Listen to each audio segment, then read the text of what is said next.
Parte versikulo 7. Huwag mo babanggitin ang pangalan ng Panginoong mong Diyos sa walang kabuluhan, sapagkat hindi aalitin ng Panginoong walang sala ang bumanggit ng kanyang pangalan sa walang kabuluhan.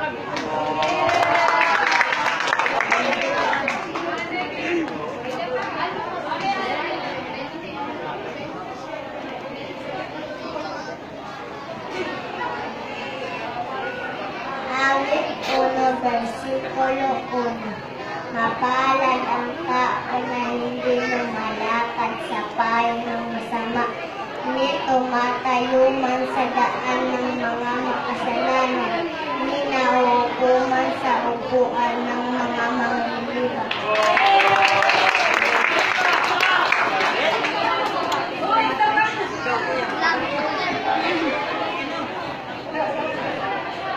Dalawang Kronika 7:14.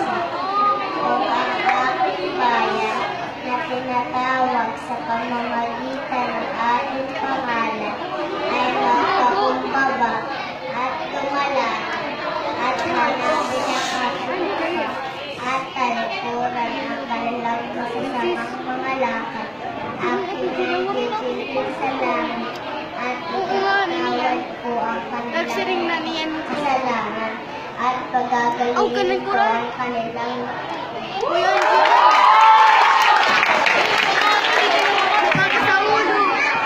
Angelo, ikaw mag-sharing. May lakad ako sila. Ayan, ilang taon ka na? Sigurado ka, junior ka?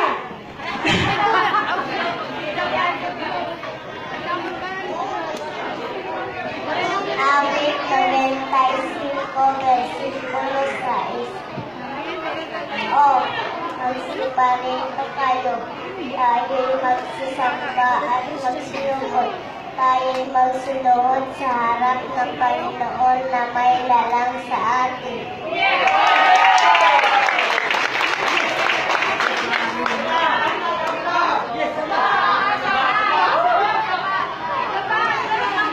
Dalawang Kronika 7.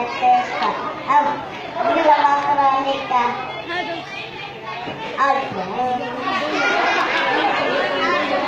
Ang kuya po sa Nawitaan o ng versikulo 10. Anak ko, kung ikaw ay kayatin ng mga makasalanan, huwag mong tulutan.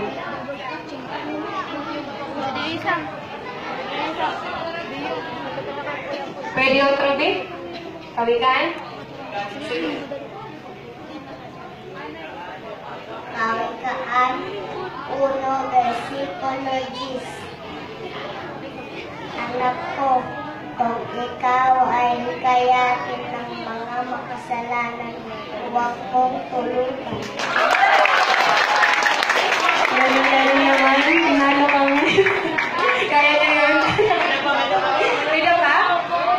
Oo, totoo na kaalas yan, mga kapatid. Isa pa? Ecclesiastes 12, versikulo 13. Ito ang wakas ng bagay. Lahat ay narinig.